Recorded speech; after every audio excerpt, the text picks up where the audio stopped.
পাম কই? ওই কোরবানি ঈদে গোস খাইছি, কোরবানির গোস, আর মনে হয় দেহি না সাদা না দলা। আমার 3 বাচ্চা থাকে এতিমখানে, কি বলতাছি, আঞ্জুমানায় থাকে। এই বাচ্চাদের মুখে অন্ন উঠানোর জন্য আধা বেলা করে এটা চালাই, আধা বেলা রিক্সা চালাই। কি করুন? আমার স্বামী থাকতে নাই, আমার 5টা বাচ্চা নিয়ে আমার না খেয়ে থাকতে হয়। কেউ আমার 10টা টাকা দিয়ে কোনোদিন সাহায্য করে না, আমার আল্লাহ সাহায্য করে। বাস্তবেই ভাই, আমার শ্বশুরে মারা গেছে আজকে 42 দিন।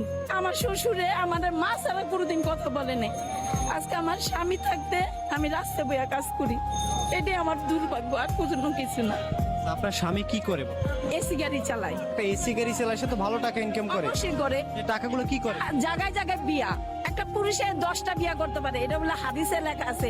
এটা লেখা নাই যে একটা মেয়ের রেখা জানে আর কোনো বিয়া করতে পারে না। এটা এই নুস সারে বলে বলে কত কিছু করছে, এটা করতে পারে না। জানি কোনো নারীর এসে কোনো ব্যাটে জানি না যেতে পারে, এটা কিছু করতে পারে না। বাচ্চাদের মুখে খাবার তুলে দেওয়ার জন্যই কি রিক্সা হাতে নিয়েছেন? এই বাচ্চাদের মুখে অন্ন উঠানোর জন্য আধা বেলা করে এটা চালাই, আধা বেলা রিক্সা চালাই। কি করুন? বাধ্যমূলক করতে হয়।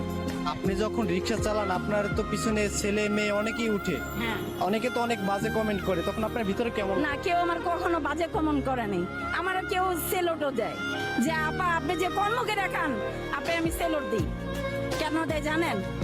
আমার চেহারা, এই দয়াগঞ্জে আজকে 18টা বছর ধরে কাজ করি এখানে, কেউ কইতে পারবে না আমার চেহারাটা কালা না দলা। দেখছি এই যে আমার একটা ভাই, এও দেখে নাই কখনো, জিজ্ঞাসা করেন সামনে। আচ্ছা, বাচ্চাদের মুখে ভালো খাবার কি দেওয়া যায়? ডাল ভাতেই তো জুগাইতে পারি না, আবার গোস মাছ পাম কই? ওই কোরবানি ঈদে গোস খাইছি, কোরবানির গোস, আর মনে হয় দেহি না সাদা না দলা। আমার 3 বাচ্চা থাকে এতিমখানে, কি বলতাছি, আঞ্জুমানায় থাকে। কষ্ট হয় না যে এই ছোট ছোট বাচ্চাদের থাকবে কাছে, এদেরকে কাছে না রেখে দূরে রাখতেছেন? করবো, কর্ম করে খাইতে হইব না? আমার পেটের অন্ন জুগাইতে হইব না? সন্তানদের নিয়ে আগামী দিনের পরিকল্পনা কি? আমার বাচ্চাদের একটাই কই, বাবা আল্লাহ ছাড়া তোমাদের কেউ নেই, তুমি যদি বড় হইয়া যা করবা করবা, আমার করার কিছু নেই। আমার মেয়েটার আছে না, একটা ভালো একটা পোশাক কিনে দিতে পারি না, এর মতন পুরো কবর নিয়ে আসছে। যখন বাচ্চাদেরকে ভালো পোশাক না দিতে পারেন, তখন মা হিসেবে নিজের ভিতরে কেমন কষ্ট?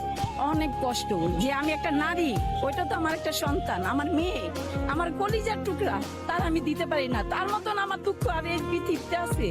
এই বিশ্বের সবার কাছে একটা অনুরোধ, কোনো মেয়ে জানি কষ্ট জানি না করে। এই যে আপনি রিক্সা চালাচ্ছেন, কি ধরনের কষ্ট হয়? আমি এলো একটা না 5টা সিজারের মানুষ, চালাইতে আমার অনেক কষ্ট হয়, এটাই বড় কষ্ট। ওই বেল ছাড়া আমি কাজ করতে পারি না, কোমরে বেল পড়া থাকলে আমি কাজ করতে পারি, নাহলে পারি না। আচ্ছা, আপনাকে যদি কেউ আমাদের ভিডিও দেখার পরে সহযোগিতা করে, ভালো একটা দোকান বা ভালো কোনো একটা জায়গা করে দেয়, আপনি কি তাদের সহযোগিতা নেবেন? ইনশাল্লাহ নিমু, ইনশাল্লাহ নিমু।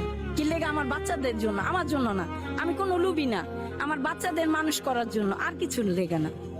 আমার মেয়েরে যদি একটু পড়ালেখা গেতাম, আমার ছেলেরে, তাহলে মনে হয় ওরা একটা মানুষের মতন মানুষ দাঁড়াইতো। এই আর কিছু না ভাই। ডাল ভাতেই তো জুগাইতে পারি না, আবার গোস মাছ পাম কই? ওই কোরবানি ঈদে গোস খাইছি, কোরবানির গোস, আর মনে হয় দেহি না